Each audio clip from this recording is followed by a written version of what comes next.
Student आज के video lecture में हम पढ़ने जा रहे हैं एक्सऑर गेट का दूसरा application, that is XOR gate as a parity checker और पैरिटी टेस्टर सर्किट। इसके पहले के लेक्चर में हमने XOR gate as a controlled inverter पढ़ा था। Now let's see what is a parity checker circuit. So parity checker circuit बनाने के लिए भी हमको एक्सऑर गेट की ही ज़रूरत होती है। अब क्यों होती है ये देखते हैं। पहले तो हम ये देखते हैं कि एक्सऑर गेट में क्या प्रॉपर्टीज़ हमको मिलती है जो बाकी लॉजिक गेट्स में नहीं मिलती। सबसे पहले दो इनपुट वाला जो एक्सऑर गेट होता है उसमें हमने प्रॉपर्टी देखी थी, या उसमें जो कंडीशन देखी थी आउटपुट हाई या लो होने के लिए, वो क्या थी? If both inputs are same then output is always low, यानी कि ज़ीरो। और अगर इनपुट आपके डिफरेंट है then your output will be high. लेकिन ये जो प्रॉपर्टी है ये सिर्फ दो इनपुट वाले एक्सऑर गेट के लिए ही एप्लीकेबल है। अगर दो से ज़्यादा इनपुट है, 3, 4, 5 एंड सो ऑन, तो हमको कुछ और प्रॉपर्टी दिखाई देती है। वो प्रॉपर्टी क्या है वो हम यहाँ एग्जांपल के तौर पे एक 3 इनपुट वाला एक्सऑर गेट लेके देखते हैं। यहाँ 3 इनपुट वाला एक्सऑर गेट लिया है तो एक्सप्रेशन क्या हो जाएगा? Logical expression A XOR B XOR C। So 3 input है इसलिए कॉम्बिनेशन हो जाएंगे 8, 0 0 0 से लेके 1 1 1 तक। सो अब यहाँ हम क्या करेंगे हम यहाँ इनपुट सेम है या नहीं इसके ऊपर आउटपुट हाई या लो नहीं देंगे। यहाँ तरीका कुछ और होगा, यानी कंडीशन कुछ और होगी। अब हम यहाँ हर एक इनपुट कॉम्बिनेशन में नंबर ऑफ वंस को काउंट करेंगे। जैसे यहाँ कितना है? 0, काउंट लिखते जाएंगे।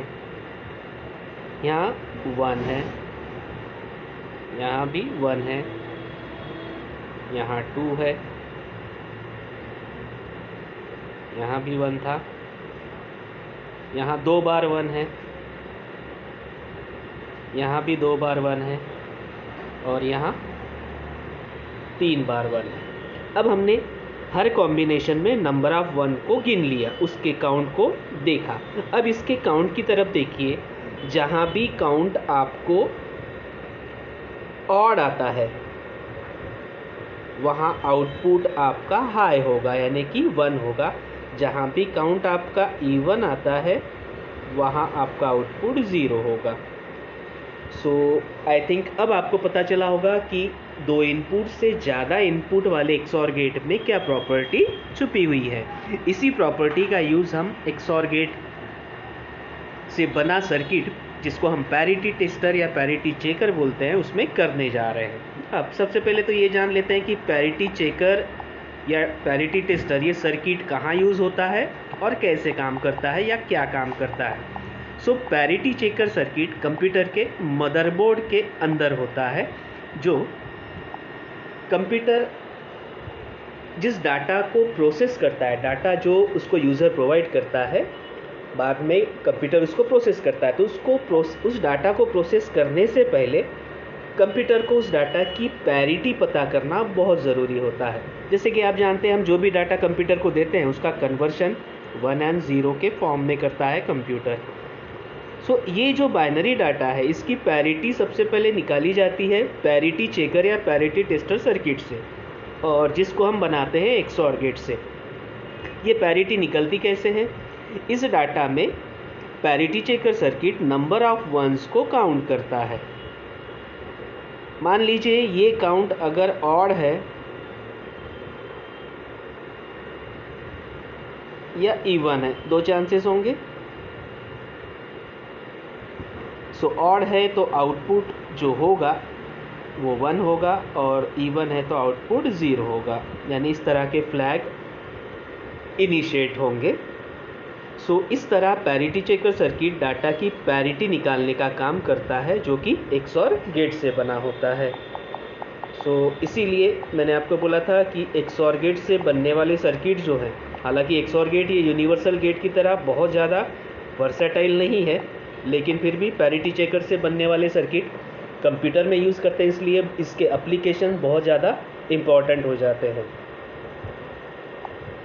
सो पैरिटी चेकर सर्किट जो होते हैं वो बीट वाइज होते हैं, यानी 2 bit, 4 bit, 6 bit, 8 bit, 9 beat.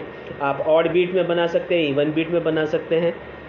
सो जितने आपका पैरिटी चेकर सर्किट कितने बीट का है ये ध्यान में रखना बहुत ज़रूरी है। मान लीजिए आपका पैरिटी चेकर सर्किट 4 बीट का है, तो आप 4 बीट का ही डाटा उसमें चेक कर पाओगे, इसलिए बीट लेंथ पे ध्यान देना बहुत ज़रूरी है। सो हम पढ़ने जा रहे हैं 4 बीट का पैरिटी चेकर सर्किट। सो एक 4 बीट का पैरिटी चेकर सर्किट बनाने के लिए नंबर ऑफ जो XOR गेट लगेंगे वो कितने लगेंगे, उसके लिए भी एक फॉर्मूला है। सॉरी, वो फॉर्मूला होता है n-1, where n is what? Number of beat. So अब आपको फॉर्मूला पता चल गया कि कितने XOR गेट आपको चाहिए रहेंगे आपको 4 बीट का XOR gate parity checker circuit बनाने के लिए। सो 4 बीट का आपको बनाना है। सो फॉर्मूला के हिसाब से n-1, 4 minus 1, so you will need 3 XOR gate. अब जब भी आप पैरिटी चेकर सर्किट डिज़ाइन करते हो और निकालते हो, आपको कुछ रूल फॉलो करने पड़ेंगे। जैसे कि हमको यहाँ 4 बीट का बनाना है, हमारे पास 3 XOR गेट है, 3 में से 1 XOR गेट आपको फाइनल आउटपुट लेने के लिए रिजर्व रखना पड़ेगा, ठीक है। देन जितने भी XOR गेट आप यूज़ करोगे सब में आपको 2 ही इनपुट लगाने हैं, ना 2 से कम ना 2 से ज़्यादा। ये दूसरी बात। तीसरी बात, सारे कनेक्शन जो हैं वो एक दूसरे से जुड़े होने चाहिए, कोई भी कनेक्शन ओपन नहीं होना चाहिए रादर दैन इनपुट बीट, ठीक है। सो यहाँ वही थ्योरी दी गई है, even parity means a word has an even number of ones. So अगर आपके बाइनरी डाटा में नंबर ऑफ 1 अगर इवन आते हैं तो उसको हम इवन पैरिटी बोलते हैं, और अगर ऑड आते हैं तो हम उसको ऑड पैरिटी बोलते हैं।